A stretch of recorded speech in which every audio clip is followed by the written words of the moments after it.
evening, everyone. Hopefully everyone can hear me okay. I'm kind of loud. So my name is Kiara Moore, and I am the owner and therapist at Kmtherapeuticservices. This past year, I launched my own therapeutic practice after being in the field for, at the time, it was about 6 years, so I'm completing my 7th year as a mental health therapist. And if you come to my table, you'll see that I have a few therapeutic books. My practice is physically located in Dover, Delaware, but right now everything is done virtually. And although I'm not taking clients right now, I have a bunch of people who are willing and capable if anyone is in need of mental health services. At my table, I have a Self-Esteem Workbook. It's to improve self-esteem and to eliminate negative thoughts. And I also have a teen version. I have a book on anger to help young children understand their emotions. And on my website, there are worksheets that accommodate and go with the children's book. And then finally, I have a planner for a lot of the female entrepreneurs in here. Sometimes it's hard to find one book to put everything that we do all in one place. And all of that material is available on Amazon. And I share that because managing our mental health, especially in our community, is very important. And it's getting a lot of buzz nowadays, but I'm not sure if everyone really understands what that means to manage your mental health. And how even more so, how important it is as an entrepreneur. Because most of us are working full-time and also running our business full-time, which can weigh heavy on a person. We're parents, we're spouses, we're friends, we're family members, and all of that can take a toll. So how do we manage our mental health while dealing with everything else that we have going on in life? Well, the first thing is you're no good to nobody if you're not taking care of yourself. If you ever heard the expression that you can't pour from an empty cup, well, you are the cup, and you have to be full of enough of everything, all the strength and everything that you need to manage on a day-to-day.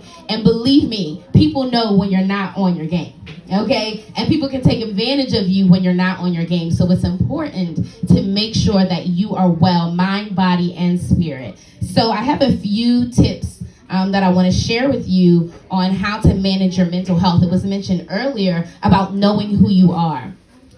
Most of us in here are selling products that are very similar to somebody else, but you have a unique difference in what you are selling because it comes from you. You could sell a very similar product, but you are going to make the difference in your customer and in your client's life.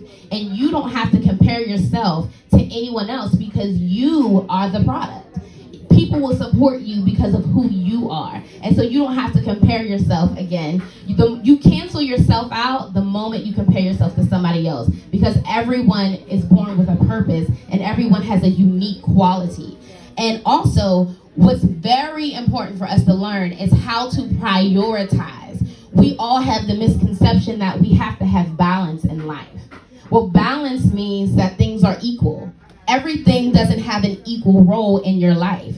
Your job may not be as important as your kids are, but there are times when you may have to prioritize your business over things that maybe, you may have to miss a baseball game and make it up because you had to do an event or you had to work. So learning to prioritize what is important in that moment, what needs most of your attention and your energy in that moment. So learning to prioritize what's important in life versus trying to balance everything, because everything doesn't hold the same weight. So that's something as a business owner that I want you to keep in mind. Also, a lot of people say, I always think of the worst case scenario because I want to be prepared. That is what you call overthinking, okay? And although we have this misconception that thinking of all the worst case scenarios are going to help us, what it really does is stops the creative ability to think through the problem. If we're only thinking of what can go wrong, we're not giving any focus to what can go right. So my encouragement to you today is, instead of thinking of why something can fail in 50 ways, think of 2 reasons why you can succeed. And that will change your mindset from going down a negative path to going down to something where it's more optimistic. Yes, things can fail, and that's the reality, right? But if we're only thinking about ways that they can fail, then we're not thinking about ways that we can be successful. And learning to define what success means to you. You may not become a millionaire, and you don't have to be successful in order to be a millionaire. Being financially free, what that means to you, or being an example to your family, or showing someone in the younger generation how to overcome obstacles, that can be success. So don't compare or define success by what the world may define it as, because their idea and their definition may not be yours. For me, I don't have to be some big time practice. I am successful every day when I help someone who is struggling in life and they realize that instead of taking their own life, they can live another day. That to me is success. It's not about the money. It's about helping people along their individual journey. The other thing that I want to mention before I take my seat is operating in your control. Most of us spend so much time focusing on things that we cannot control. We can't control people. We can't control the rules. We can't control another person's opinion. But there are so many things that we can control. When I am working with someone who is upset in a relationship or upset with someone else, I ask them, where is your control? You can't do anything about them, but what can you do? Can you change the way you're thinking about something? Can you change your reaction? Because when you focus on what you have control over, then you can make things better in your life, because your life is the only life that you can control.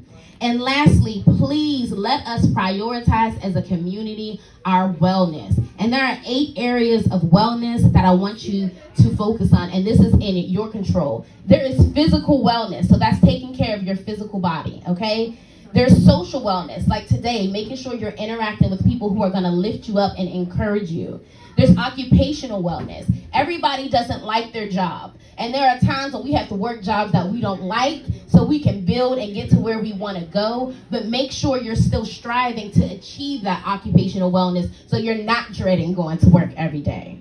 Spiritual wellness, making sure that you are well on a spirit. Listen, when your spirit is down, it'll bring everything down. That's like they say, if you have a toothache, it'll shut your whole body down. You can't move. When your spirit is bogged down and heavy, it's hard to get up. That's why depression is so hard to overcome. It's possible, but it's difficult and it's challenging because it can knock you totally off track. So the same spiritually. Environmental. Who are you letting in your space? That is something that you can directly control. If you are not bringing in my environment something that's going to make me feel even better, I don't want it. Because, listen, I can help you, but I don't want you to suck it out of me either. Emotional wellness, making sure, listen, emotions change like the weather, and y'all know how this weather is, okay? It can be sunny, and then it can be a thunderstorm in 3 seconds. So that's why we don't make emotional moves and act on our emotions. We got to weigh that thing out, okay? So emotional wellness, making sure you are taking care of that. Intellectual wellness, learn everything you need to know, because people are out here to take advantage of you. But if you are knowledgeable in your areas of business, that won't happen easily. And the last one, financial wellness. Like you all entrepreneurs here today, doing what you need to do to increase your financial wellness. Let's keep going every day. Don't be discouraged. Everything doesn't go right all the time. But just like this COVID-19 pandemic, look how many entrepreneurs are being made out of this challenge. I've had these ideas on my table for years. My children's book is 5 years old. The concept, the idea, it was written 5 years ago. It was published during this pandemic. My workbook, the bones of it were written 7 years ago. I've been saying for years I wanted to republish it during the pandemic. So take your challenges and do something about it. Be innovative. Innovation grows through challenges. So don't allow your challenges to throw you off course. Let it be an inspiration to you. Thank you for your time.